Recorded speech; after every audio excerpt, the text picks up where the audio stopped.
Energy Switch is the popular point-counterpoint show where two leading experts with different perspectives discuss the most pressing energy and climate issues in the news today. Next on Energy Switch, we'll hear more from two of the leading voices in U.S. electricity. Funding for Energy Switch was provided in part by the University of Texas at Austin and by EarthX. Coming up on Energy Switch, Understanding the Electric Grid, Part 2. In Part 1 of this episode, we talked about the generation mix that supplies the grid with electricity. Now we'll look at how the grid gets it to you, the transmission system that carries power long distances, the distribution system that directs it through neighborhoods, and the utilities and independent system operators that make it happen. In Part 2, we'll hear again from my expert guests. Steve Powell is the president and CEO of Southern California Edison, the utility that provides electricity to 15 million consumers in one of the most dynamic power markets in the country. Subsidies play a critical role in advancing technologies that we need for the future. Without those technologies, the other costs we're going to have to pay in the future because we didn't reduce carbon, because we didn't harden the grid, the other costs we're going to face in damages and economic harm are likely much higher. He's joined by Brad Jones. At the time of this interview, he was acting CEO of ERCOT, who operates the Texas grid to bring electricity to 25 million people. Before that, he led the electricity operator for New York State. In Texas, federal subsidies are driving a lot of our renewables. And so bringing in these low-cost renewables, I believe we need to make sure that we can do that as quickly as possible so that we can utilize those load subsidies to really drive a lower price of power in Texas. I'm Scott Tinker, and I'm an energy scientist. Coming up on Energy Switch, Understanding the Electric Grid, Part 2. How does electricity actually go from where it's generated, whether it's a wind turbine or a power plant, to me? Do we even need a grid? Absolutely. The generators are all over the state, wherever you're at. They might be out in the desert, they might be up in the hills, they're all over. And so from the generation, you transmit it first by high voltage power lines.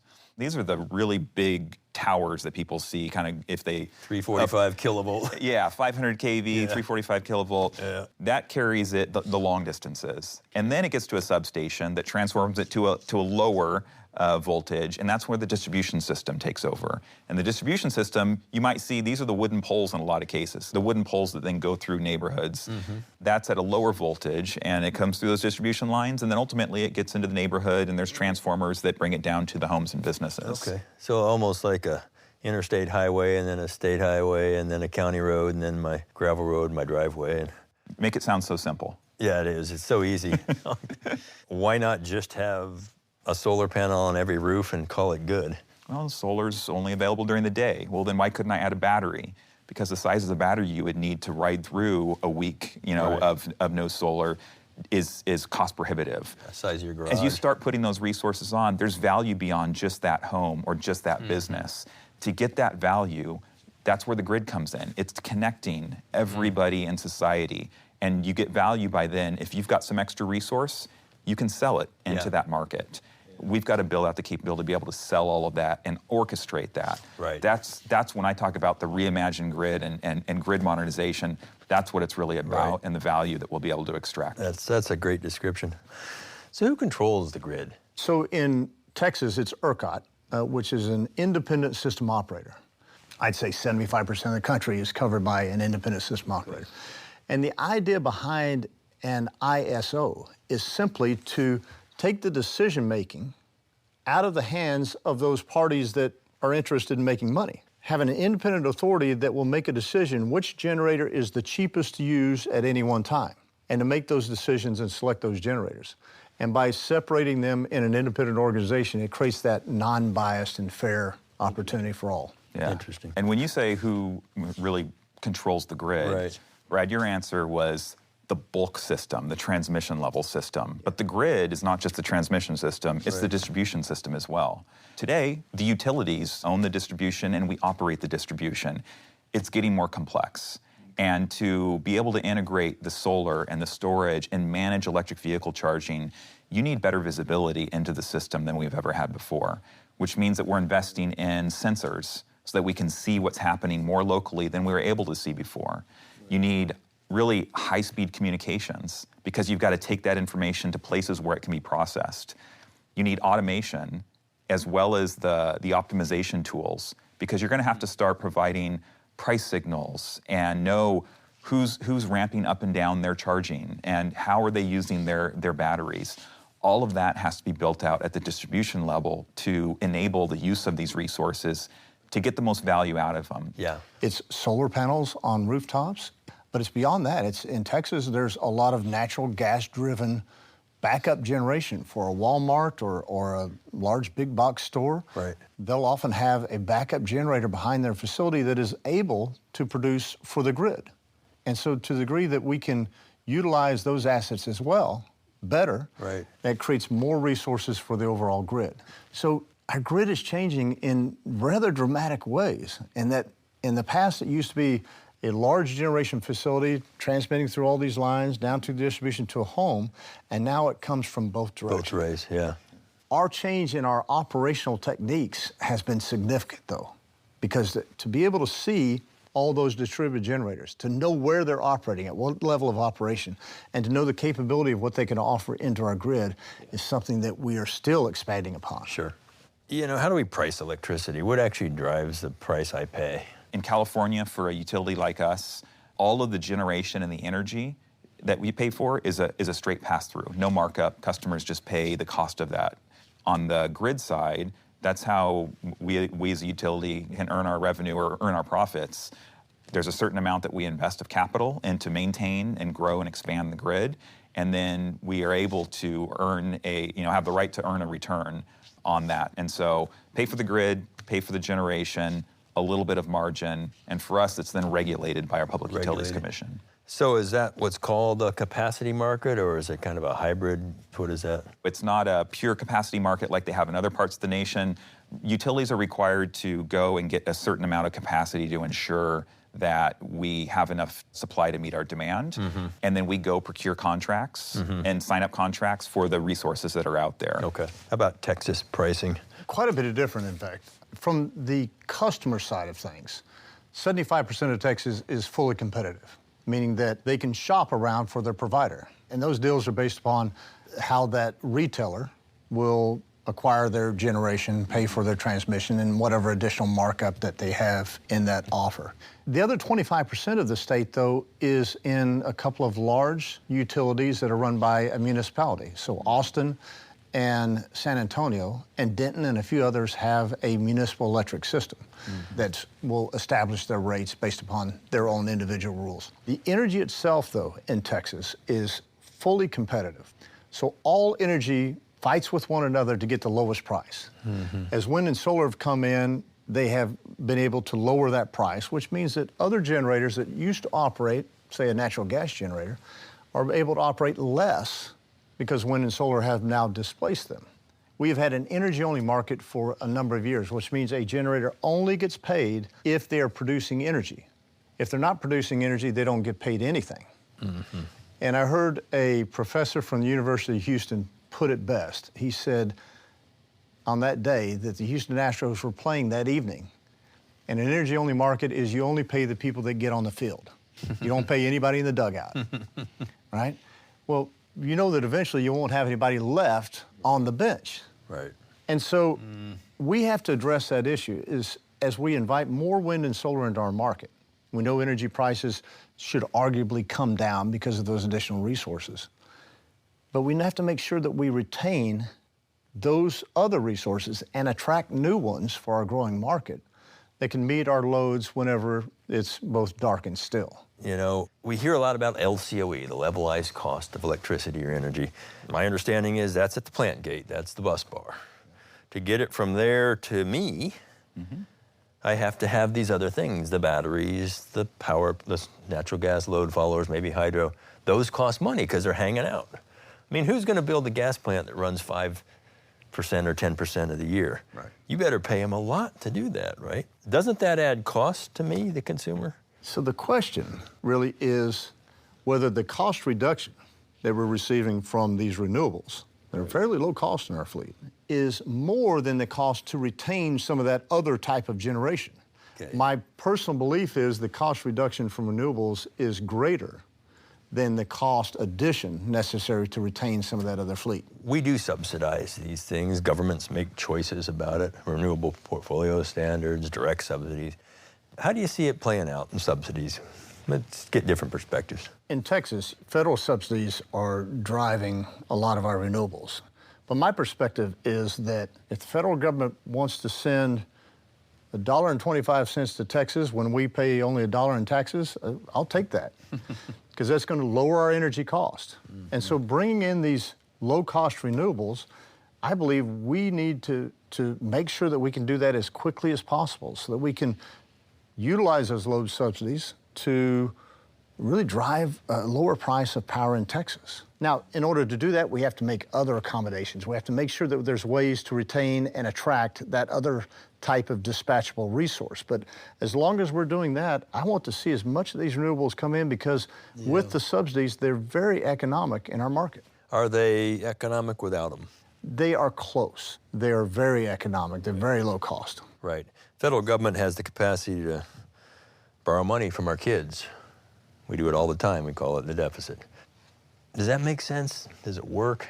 I'd say subsidies play a critical role in advancing technologies that we need for the future. Without those technologies, the other costs we're going to have to pay in the future, because we didn't reduce carbon, because we didn't harden the grid, because the other costs we're going to face in damages and economic harm are likely much higher. So I believe that the subsidies are important. It's appropriate to pull from the future sometimes to pay for them. Right. We have to be cognizant about how much. Right. You can't do too much, and that's where the dial is at that everybody has to figure out. Sure. And frankly, we don't have time always to let the markets figure it all out. Right. I think it's going to require people to make some decisions and say, this is the path, this is where we're putting our dollars, and this is what's going to happen. And that's I think that's part of what has to happen to get us there. That's interesting. I think it's confusing when people hear solar and wind are cheaper than everything else today. And then other people say, well, let's quit subsidizing them. Well, are you cheaper? Or do you need the subsidies? How do we explain that? What's the logic? Over time, the subsidies have to come down. You got to begin to pull it away and monitor. You don't turn them off all of a sudden and hope and pray that nothing goes awry. You've got to find ways to transition off of them. Right. One of the interesting impacts in Texas is that much of the wind generation is funded for subsidies in terms of a production tax credit, meaning they get a tax credit whenever they produce a megawatt hour, and only when they produce. And one of the interesting things that occurs in Texas is quite often we have significantly negative prices. Several hundred, if not a few thousand hours a year, we'll have negative prices throughout all of ERCOT. More than that, we'll have negative prices in the western part of our state. And those prices mean that consumers, it's hard to wrap your head around it, but consumers get paid to consume. Because there's so much wind that wants to generate to get the tax credit, they're willing to pay to generate. Yeah, that's when you make Bitcoin. And that's really where Bitcoin is coming to Texas. They see that opportunity out in the western part of our state. Let's talk a little bit about wildfires and some of the safety challenges with the grid. What are some of the things going on that you're doing to help make that grid safer? In our high fire areas, what we're doing is we're installing insulated wire. So we've got about 10,000 line miles of distribution lines that are overhead in our high fire areas. A third of beyond that is already undergrounded. Instead of that bare wire, we're installing this, what we call covered conductor. Okay. And that's because most of the ignitions that happen from our system are from something coming into contact with the line. We've already covered about a third of the lines in high fire areas. We expect to be two-thirds done over the next 2 to 3 years. Right. And just that, plus the other things we've done around tighter inspections, vegetation management, use of what we call our public safety power shutoff. When the conditions get really rough, we may proactively turn the power off. We have to educate customers, work with them. But that portfolio, we believe we've already reduced the risk of major fires coming from our system by 2/3 since 2018. Right. And but you like that insulation compared to burying, which is like... Yeah, undergrounding can be an expensive approach. It can make sense in some places. Right. We don't necessarily need to do a lot of it in our territory. That bare wire is very effective. We can get it installed relatively quickly at a much lower price point. Okay. What are some of the big safety concerns in Texas with our grid? What are we doing? So one of the areas that we are most concerned about is resilience along the Gulf Coast. About every 3 years, we have a major hurricane. You know, there's been some effort to harden some of those facilities, distribution lines, but as Steve has already said, it's very expensive to do so. And that cost is borne by customers, so we want to make sure that we're very prudent in our system about how we underground and how we harden those facilities. One of the ways that we can improve resilience is making sure there's more redundancy, making sure there's additional lines that carry into that area. We currently don't have the capability to do that, but we're working with the Public Utility Commission to make sure that we can change our rules, how we design our transmission system, to allow us to factor in hurricanes as one of the reasons why we need to build additional transmission along the Gulf Coast. And Brad, when you talk about that redundancy, we see the same thing in California. When we talk about climate adaptation, we've done a lot of studies. When you consider wildfires, west wide heat, flooding, redundancy becomes really important, and it's not in the way that we plan our system today. When you've got your transmission lines coming through the same corridor, a wildfire can make all of those unavailable, and then you lose service to your customers. And so that's a lot of what we're looking at. What do we need to do over the next 10 to 20 years to build that redundancy and that extra margin, and that's what we call climate adaptation. Yeah. I love it when a Californian and a Texan can agree so vigorously. We have to put that focus on redundancy in the areas that we see at risk. Yeah. While also considering affordability along the way, Yes. because All it's part not, of that none of it's balance. cheap. One thing we didn't talk much about, put it out here. Once built, an electron from a nuclear power plant is pretty darn cheap. Why aren't we talking more about nuclear? So the U.S. has largely turned away from nuclear. I don't know that it's in our best interest long term, but I know that the U.S. research part of our country DOE is really focused on how do we reintroduce nuclear in a small modular way. We all talk about it. It's probably another 10 to 20 years away before we get to a level that investment can occur, but we're putting a lot of research dollars into the effort. Yeah. The big nuclear plants have been a challenge. Right. Come in way, way over budget, take way, way longer than anticipated. Those are some big bets to place. And in the U.S., largely folks have decided that those aren't the right bets that we want to make. Now, in California, new nuclear is illegal.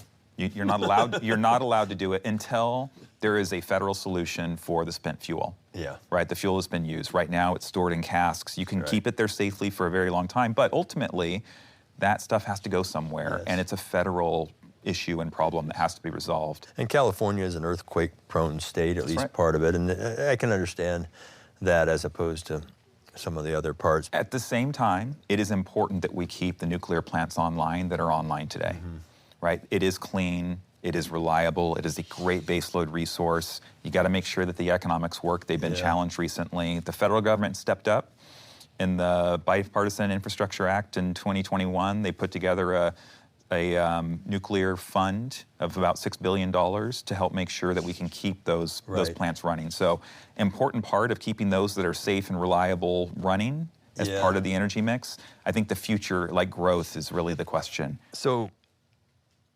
nobody wants more power lines. And if we're going to start spreading solar and wind around, I mean, how do we actually make more power lines when nobody wants them? Right. I mean, I'm pushing on this a little bit because it doesn't seem like people want to build anything anymore. Not in my backyard. Or anywhere ever again, banana. Although nobody wants a power line, there are a lot of people that recognize that there's a benefit associated with renewable energy, and they recognize that transmission lines are necessary to make that possible. Wind is not a great resource for an at-home type use. And so the wind resources need to be transferred from those locations to where the load centers are. When I was in New York, we recognized that very thing. And New York had very similar goals for achieving low carbon output. They knew they had to further develop their renewable industries, and they recognized that they had to build transmission to make that a reality. And they did so. They had not built transmission for close to 30 years, but they've built transmission now to bring in those renewable resources. And I think most of New Yorkers recognized that there was value in that. Yeah. So building transmission is a huge challenge, and there's no easy answer to it. I'm going to agree with you, Brad. It's needed. I know. They're needed. In California, our independent system operator recently put out their first 20-year outlook. They're saying to meet the needs of the system, to integrate renewables, load growth, et cetera, they believe we need to spend about $30 billion in transmission over the next 20 years. Not trivial. That's a significant amount. And so, but historically, it can take more than a decade to get a transmission line designed, sited, and so we need faster permitting processes. We need to look at our transmission as well, not just as electric transmission. Where can you co-locate it with other utilities, other things that have to get built out? How do you make the best usage of corridors in the system so that you can minimize the amount of visual obstruction, of land use? So we know the stuff has to get built. We have to do it in the smartest way. That takes better planning, foresight, and then you're going to have to get the resources to help build it. But the local community engagement, the education, that's a really important part, because communities stand in the way of these getting built all the time. And to be real clear, this big transmission, you can't underground huge swaths of large transmission. It is extremely cost prohibitive. It will not work. All right, so here's your chance. The ideal grid of the future. What's it look like? Got to have low emissions, absolutely. Flexible, and it's got to be resilient. And with resiliency comes reliability. Those are the objective functions. Clean side, it's going to depend on where you're at, but a whole lot more renewables, whatever's available, combined with storage to back it up, demand flexibility from customers. In the future, figuring out things like carbon capture and sequestration could help have clean with those renewables. Carbon capture off of thermal. Off of thermal. Okay. That's right. The resilient and reliable, we've got to harden the system. You got to balance it with affordability. But I talked about with wildfires, it's driving us to install covered conductor or insulated wire in parts of our system. And then the flexibility, right? That really gets to all of this has to be able to handle intermittent resources at the bulk power level, intermittent resources and electrification at the local level. That's what needs to happen in California and in many parts of the United States. Sounds expensive. California's decided, and we believe carbon neutrality by 2045 needs to happen. This is the lowest cost way. And you have to look at it not just in the cost of the electricity. It's electricity plus gasoline and natural gas. And you see a lot less gasoline usage. Natural gas usage we expect would come down by 50%. So when you look at the total energy picture, we believe that it will actually reduce energy costs for customers by the time you get to 2045. Good. We've used an acronym which is called CARE, which is clean, affordable, reliable electricity. All those elements are important.